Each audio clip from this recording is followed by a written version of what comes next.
Ipsita, welcome back to my channel. চলে এসেছি আবার একটা নতুন ভিডিও নিয়ে, আর্জেন্ট ভিডিও নিয়ে। তো আজকে ভিডিওর শুরুতে কোনো রকম কোনো গান টান গাওয়ার একটু ইচ্ছা নেই, কারণ মাথাটা প্রচণ্ড গরম হয়ে রয়েছে। তো এখন আর্জেন্ট ভিডিও কি নিয়ে করতে আসলাম, এই যে আমাদের দেশে কিছু জারজ আছে যারা কিনা ওই পাশের দেশের জারজগুলোকে মদতপুষ্ট করে আমাদের এখানকার মহিলাদের দিনের পর দিন মালাইন করে চলেছে।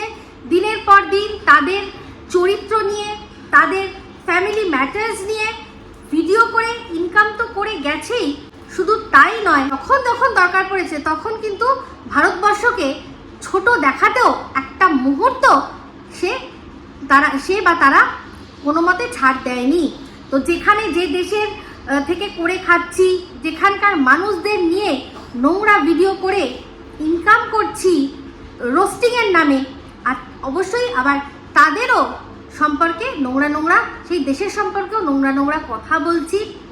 তো আমি এর আগেও একটা ভিডিওর মধ্যে আপনাদের দেখালাম যে এই যে পাশের দেশের জারজ খান, সেই জারজ খানকে একজন কিচ্ছু না, শুধু বলেছে কি হয়েছে ভাইয়া, তাতে লিখেছে কে তোর ভাইয়া। অ্যাকচুয়ালি এই জিনিসগুলো ওদের ভেতরেই ছিল, কিন্তু এখন তার বহিঃপ্রকাশ হচ্ছে। শুধুমাত্র সুযোগ সুবিধা নেওয়ার জন্য এরা কি করে গেছে, দিনের পর দিন আমাদের দেশের কিছু মানুষদেরকে তাদের কাছ থেকে মদত নিয়ে তাদেরকে তোল্লাই দিয়ে তাদের গোলামি করে আজকে তাদের নিজেদের চ্যানেলগুলোকে গ্রো করেছে। তো যাই হোক, এইরকমই একজন হচ্ছে কে কিমা আর তার পাশের দেশের জারজ খান, আর কে আরেকজন আছে হনুজাঝি। তো সেই হনুজাঝি, তো যাই হোক, বিষয়টা এখন আপনারা সবাই শুনে নিয়েছেন যে গতকাল একটা ভিডিও দিয়েছে কে, এই জারজ খান। তো সেই জারজ খানের ভিডিওর মধ্যে একটা ছোট্ট ভয়েস নোট শোনা গেছে। তো সেই ভয়েস নোটটার মধ্যে শোনা যাচ্ছে যে ম্যাডামের কণ্ঠস্বরে, যে ম্যাডাম বলছেন যে এখন হিড়িম্বা আর ওই দুঃখের এদের প্রেম কাহিনী চালিয়ে দাও। তো এবার আসি, হ্যাঁ, ওনার গলাটা শোনা গেছে, আমরা সবাই শুনেছি, এখানে কোনোভাবে আপত্তি করার কিছু নেই যে না, এটা উনি বলেননি। কিন্তু প্রশ্নটা সবচেয়ে বড় যে এটা ওই জারজের কাছে গেল কিভাবে। তো আমি আমার কমিউনিটিতে সোমা ওয়ার্ল্ডের একটা ভিডিও শেয়ার করেছি, যেটা দেখলে আপনারা পরিষ্কার বুঝে যাবেন যে এই যে কল রেকর্ডিং বা ভয়েস নোটটা শুধুমাত্র কিমার পক্ষেই সম্ভব জারজ খানের কাছে পৌঁছে দেওয়া। কেন? কারণ এই যে ভয়েস নোটটা, এটা একটা হোয়াটসঅ্যাপ গ্রুপের আর কি সেই মেসেজটা ম্যাডাম দিয়েছিলেন। সেই গ্রুপটার মধ্যে কে ছিল? সীমা, সোমা, ধরিত্রী, অর্পিতা, পিমণি, রিঙ্কুদি, ঠিক আছে, আর ম্যাডাম নিজে স্বয়ং। তাহলে এই যে ম্যাডামের যে দুর্গা বাহিনী যাদের উনি নাম দিয়েছিলেন, এক নিঃশ্বাসে যাদের নামটা উনি নেন, সীমা, সোমা, ধরিত্রী, অর্পিতা, পিমণি, তারপর পরবর্তীকালে আরও যোগ করেন যে রিম্পা আছে, দীপ্তিদি আছে, ইপসিতা আছে, অনেকের নাম উনি যোগ করেন। কিন্তু এক নিঃশ্বাসে যাদের নামগুলো উনি নিচ্ছেন, মানে সেই নিঃশ্বাস সম উনি বিশ্বাসটাও তাদের প্রতি করেছেন। তাহলে এই বিশ্বাসঘাতকতা যে করছে, বারবার করছে, একজনের সাথে নয়, কিন্তু দেখুন আজকে একজনের সাথে নয়, বারবার যে নিজের নোংরামি ঢাকার জন্য বিশ্বাসঘাতকতা করছে, তার পরিণাম আমি বলবো যে এবার আপনারা তাকে তার পরিণামে পৌঁছে দিতে সাহায্য করুন। তো এক নিঃশ্বাসে এদের নাম নিয়েছে। তো তার মধ্যে সোমা পরিষ্কার বলল যে আমি তো হারগিজ দেবো না, আমি তো ওই জারজকে একদম দুচক্ষে আমার সহ্য হয় না। ধরিত্রীও দেবে না, ঠিক আছে, ধরিত্রীও দেবে না। রইল গিয়ে রিঙ্কুদি, প্রশ্নই ওঠে না, রিঙ্কুদি ওদেরকে সহ্যই করতে পারে না। অর্পিতা, পিমণি, এরাও কখনো দেবে না। আমার মনে হয় পিমণি তো আদৌ এই জারজকে চেনে কিনা আমি সেটাই সন্দেহ, কারণ পিমণিকেই আমি খুব বেশি এখানে আসতে মানে ওয়াইটিতে দেখি না। তাহলে সেক্ষেত্রে এই অর্পিতাও দেবে না। তাহলে রইল পড়ে কে, যাকে নিয়ে মানে আর কোনো রকম সন্দেহের কোনো অবকাশই নেই যে ওই দিয়েছে। তাহলে দেখুন, দীর্ঘদিন ধরে আমি যখন বলতাম যে এ পাশের দেশের জারজগুলোকে দিয়ে ভিডিও করায়, দিনের পর দিন বলতো যে কি প্রমাণ আছে, কোনো প্রমাণ আছে? আমি কোথাও দেখা গেছে আমি ওদের বলেছি? আমার সাথে তো কথাই হয় না। তাহলে আজ এই ছোট্ট ভয়েস নোটটা মানছি, সেটাকে এক্সপ্লেনও করবো, কিন্তু এটা দিয়েই তো বোঝা গেল যে এই কিমা দিনের পর দিন এইগুলো পাঠিয়ে ওদেরকে ইনস্টিগেট করে ভিডিও করার জন্য। তো আমি বুঝতেই পারছি, যেহেতু কিমার একটার পর একটা ভান্ডা যাচ্ছে সেই জন্য ও মানে যেটাকে বলে না বখলাহাট, ওর তাই হয়েছে। মানে ওই চুন যেরকম জোকের মুখে চুন পড়ে বা নুন পড়ে দিলে যেরকম অবস্থা হয়, ওর সেই অবস্থা, একদম সেই অবস্থা। দেখলেন আমাকে মাতাল সাজানোর চেষ্টা করলো, ধোপে টিকলো না, কিন্তু ওর সমস্ত কাচ্চা চিঠা চলে আসলো প্রমাণ সহ। তো যাই হোক, বাই দ্য ওয়ে এখানেই বলে রাখি, ও বলছে নাকি আমাকে নিয়ে কেস করবে। আমি বলবো কর, তোর ক্ষমতা থাকলে তুই কর, আমি তো আছি, আমি তো অলওয়েজ কেস লড়ার জন্য রাজি রয়েছি। তোরাই তো ভয় পাস, কি দরকার ছোটাছুটি হবে, এই হবে সে হবে। আমি ছুটতে ভয় পাই না, যেখানে সত্যি থাকে সেখানে ছুটতে আমি কোনো রকম ভয় পাই না। তাই কর তুই কেস, আমি দেখবো, আমি লড়বো। সে কারণ আমার কাছে পুরো এভিডেন্স রয়েছে। একটা পরপুরুষকে তুই কিভাবে কীরকম ধরনের মেসেজ করছিস, আর সেটা দিয়ে কোনো মানুষ যদি সেই মেসেজটাকে নিজের মতো করে নিজে বলে থাকে, তাহলে তার কি হবে আমিও দেখব। কারণ ওটা একটা পাবলিক পোস্ট। আমি যখন ওখান থেকে ছবিগুলো নিয়েছি, প্রত্যেকটা পোস্ট পাবলিক রয়েছে। তো সেই সময় আমি কিন্তু পাবলিক ছিল যে ওপরে লেখা থাকে যে এটা পাবলিক পোস্ট, আমি কিন্তু সব স্ক্রিনশটগুলো রয়েছে তখনকার।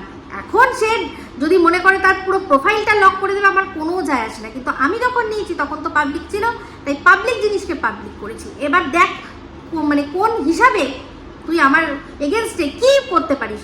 তুই যে কিনা প্রত্যেকটা থানায় থানায় যার নামে কেস রয়েছে, যার নামে অ্যারেস্ট ওয়ারেন্ট বেরিয়ে গেছিলো, মানে ম্যাডাম না থাকলে তুই মানে একদিনের জন্য হলেও তোকে জামিন নেওয়ার জন্য হলেও তোকে লকআপে ঢুকতেই হতো, সেই তুই কিনা কি করছিস, ম্যাডামের বিরুদ্ধে একটা এভিডেন্স তুই ওই দেশে তুলে দিলি যে এইটা দাও, এইটা শুনলে কি হবে না ম্যাডামের সম্পর্কে লোকে ভুল ধারণা করবে। তুই ভাবলি কি করে, তুই ভাবলি কি করে? ম্যাডামের সম্পর্কে ধ্যান ধারণা করানোর জন্য তো আমরা রয়েছি। বন্ধুরা, যেই অংশটুকু আপনারা শুনেছেন সেই অংশে কি বলছেন ম্যাডাম, যে এবার হিড়িম্বা আর দুখেন এদের প্রেম কাহিনী চালিয়ে দাও।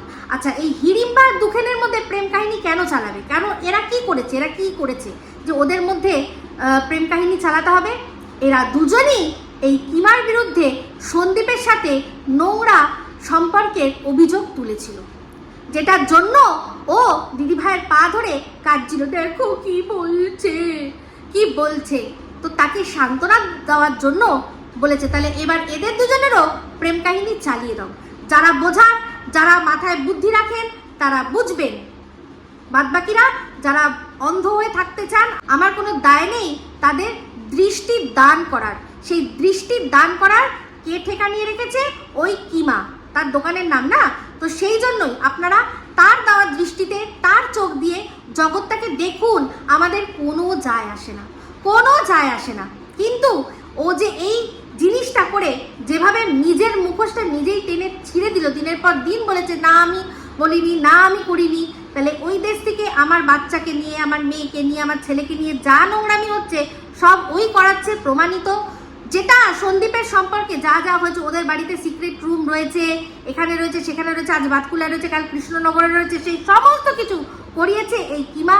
ঝিউর সম্পর্কে নোংরা কথা, ওকে ঝিউকে টেনে সন্দীপকে ঘিরে ঝিউর সম্পর্কে নোংরা কথা বলছে, সেটা তার দায়িত্ব অবশ্যই হনু সোনাকে নিতে হবে। সেটা আমি অবশ্যই এই কিমার উপর চাপাচ্ছি না, কিন্তু কিমা এই ঝিউকে জড়িয়ে সন্দীপের যেভাবে ক্যারেক্টার আর কি লুজ করেছে, যেভাবে ওর একটা ইমেজ নষ্ট করেছে, সেটার দায়িত্ব ওকেই নিতে হবে। পাশের দেশ থেকে তো করেছিল।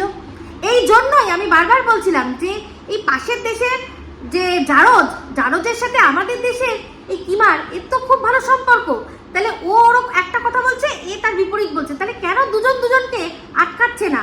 তার মানে এবার দর্শকদেরকে বুঝিয়ে দিতে হবে, যাদের কিনা এই কিমা জোর গলায় বলে যে সন্দীপের ঘরের লোক হলে কি হবে, এখন তারা সন্দীপকে ছেড়ে আমাকে ভালোবাসে, তাদের কি আজকের চোখের থেকে ঠুলিটা সরবে?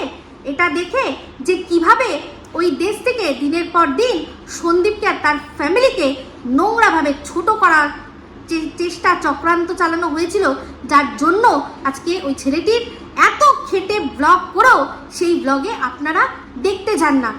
কারণ আপনাদের তো দৃষ্টিদান হয়ে গেছে, আপনাদের দৃষ্টিদান করেছে আপনাদের মহান কিমা দেবী, যে কিমা দেবী কিনা কি করছে, ওই দেশে ওখান থেকে বলাচ্ছে যে এদিকে সন্দীপের নাকি বাবা মায়ের সাথে ভালো সম্পর্ক নেই। এখানে কি হচ্ছে, সন্দীপের সাথে সন্দীপের বাবা মায়ের একটা মানে যাই হোক মনোক্ষুণ্ণতা, একটা দুজন সন্দেহ ব্যাপারটা সন্দীপের মনে হতেই পারে যে ভাই আমার বাবার সাথে ভালো আছে কি নেই ওই দেশ থেকে বসে কি করে বলছে। অবশ্যই সে বলছে বাবা তুমি কি ওর সাথে কথা বলেছো? তো মনে আছে এই কিমা কিন্তু নিজেই বলতো যে আমার যে কাকুর সাথে কথা হয়, আমার কাকুর সাথে কথা হয়, সেই মানে জোরেই ও বলতে পেরেছে বানিয়ে বানিয়ে এই কথাগুলো, যেটা কিনা আগেই সন্দীপ আমাদের সাবধান করেছিল যে আমার সম্পর্কে ও বাজে বাজে কথা যদি বলেও আমি জানি আপনারা বিশ্বাস করবেন, কারণ ওকে আমার বাড়িতে জায়গা করে দিয়েছি।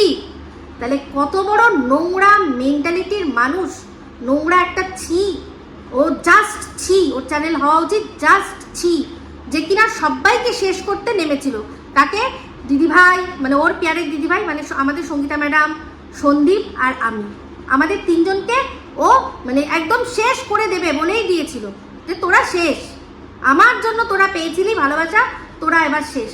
তাহলে আজকে তার অকাতটা আমি বলবো দর্শকদের, আপনারা মানে ভালোভাবে ওকে অকাতটা বুঝিয়ে দিন। প্রত্যেকটা কথা, প্রত্যেকটা জিনিস আমাদের এখান থেকে নিয়ে ও বানিয়ে বানিয়ে সমস্ত কিছু ও এই দেশে বলেছে। এই যে একটা কথা কোন রামপুর হাটের হোটেল সম্পর্কে সব কথা সমস্ত যা শুনেছেন সব মিথ্যা বানোয়াটি। আমি তখনই প্রশ্ন করেছিলাম না, ওই জারজ বসে রয়েছে বাংলাদেশে, ও কি করে এখানে আমাদের রামপুর হাটে একটা ফলের দোকানে সেখানে গিয়ে প্রশ্ন করছে বা জানতে চাইছে যে এই সামনের হোটেলটায় কে ছিল, কতজন ছিল, কতদিন ছিল, কে কোন ঘরে ছিল, এইটা কি করে সম্ভব হতে পারে? আমি বলেছিলাম না এই সমস্ত কিছু এই কিমা করাচ্ছে। কিমার হাত ধরেই কিন্তু টাকা পয়সা ওদিস থেকে এদেশে এসছিল। তাহলে যে টাকা পয়সা নিতে পারে সে কিন্তু টাকা নিয়ে মানুষও এদেশে আনতে পারে, সে মানুষ আনতে পারে। শুধু তাই নয়, আমাদের এখানকার ইন্টেলিজেন্স খবরও কিন্তু ওদেশে দিতে পারে। এই এখন যুদ্ধকালীন পরিস্থিতিতে আমাদের বলা হয়েছে সমস্তভাবে অ্যালার্ট থাকতে। তাহলে আমার তো মনে হয় যে এর ফোনটা নিয়ে আরটিআই করে দেখা দরকার যে এ কী কী ইনফরমেশান আমাদের এই দেশ থেকে ওই দেশে পাচার করেছে, কি করে কি কি পাচার করেছে। আর এই যে টাকা পয়সা নিয়েছে, লক্ষ্য করে দেখেছেন ওই যে আলমারিটা বানানো হয়েছিল, ওই আলমারিটা এই কিমা তার ওই বৌমার যে মানে বাড়ি, মানে বৌমার যে বাপের বাড়ি, তারই ওখান থেকে বানিয়েছিল। লিজা বলেছিল যে তার পছন্দের মানুষ, তার এখানে আত্মীয় আছে, তার দোকান আছে, সেখানে বানাতে। ও বলেছে না বানাবো না, আমি বানাবো না, আমি আমার জায়গা থেকে বানাবো। আর যাকে যে টাকাটা দিয়েছিল সেও একে বেশি ট্রাস্ট করেছে, সেই জন্য ছবিটা ওর মানে ওই যে বানিয়েছিল কাস্টমাইজ করার কথা ছিল, তো ওই যে আলমারিটা সেখানে দেখেছেন কোনো কাস্টমাইজ করেনি। একটা যে আলমারি আছে সেই আলমারিটার মধ্যে শুধু সন্দীপের ছবিটা ল্যামিনেশন করে কাস্টমাইজের দাম নিয়ে নিয়েছে, কাস্টমাইজ করেনি। তার প্রমাণ হলো যে ওই যে হ্যান্ডেলটা আছে যেটা দিয়ে খোলে আর বন্ধ করে, সেটা দেখবেন সন্দীপের মুখে, যেন মনে হচ্ছে সন্দীপের মুখে তালা বসিয়ে দিয়েছে, এইরকম একটা বানিয়েছে। তো বানানো ছিল, তার মধ্যে ছবিটা ল্যামিনেশন করে দিয়েছে। যদি কাস্টমাইজ হতো তাহলে আগে ছবি ল্যামিনেশন হতো, তারপর সেই অনুযায়ী হ্যান্ডেলটা সেখানে বসানো হতো, যেখানে কারোর মুখ না আটকায়। সেখানে সন্দীপের মুখে যেরকম সত্যিই তালা ও এতদিন বসিয়ে রেখেছিল, যেটা ও করতে পারছে না বলে এত মানে ওর চিরবিরানি রাগ, আমার ওপর এত রাগ, আরও সবার ওপর, ম্যাডামের ওপর, আরও সবার ওপর ওর প্রচণ্ড রাগ। এই কারণে তো আজকে দেখুন ওই পুরো ওই আলমারিটাই প্রমাণ যে ও সন্দীপের মুখে তালা দিয়ে বসেছিল। কিন্তু তালা সবসময় থাকবে না, আমি এই কথাটা বলেছিলাম। আপনারা অপেক্ষা করবেন, আর এর আসল চেহারা এবার দরকার। আমি তো ম্যাডামকে বলবো যে আমার নামে কেস ও যদি করতে বলে আপনি প্লিজ, আপনি আপনার যেটা প্রফেশন সেখান থেকে সরবেন না, করুন, কিন্তু আপনি ওর মানে জন্য একটা কেস করুন। এই যে আমাদের দেশে যে ন্যাশনাল সিকিউরিটি ওর জন্য ব্যাহত হচ্ছে কিনা, এটা এবার আমাদের দরকার দেখা।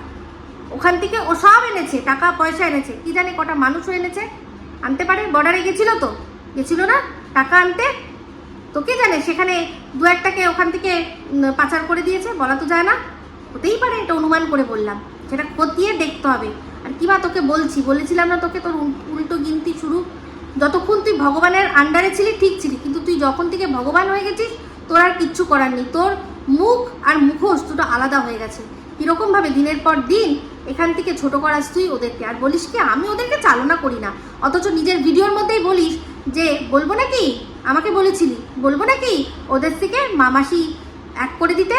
তো কর তুই মামাসি এক, আর ওই জারজগুলোরও কি হয় শুধু দেখতে থাক, বুঝতে পেরেছিস? দেখতে থাক।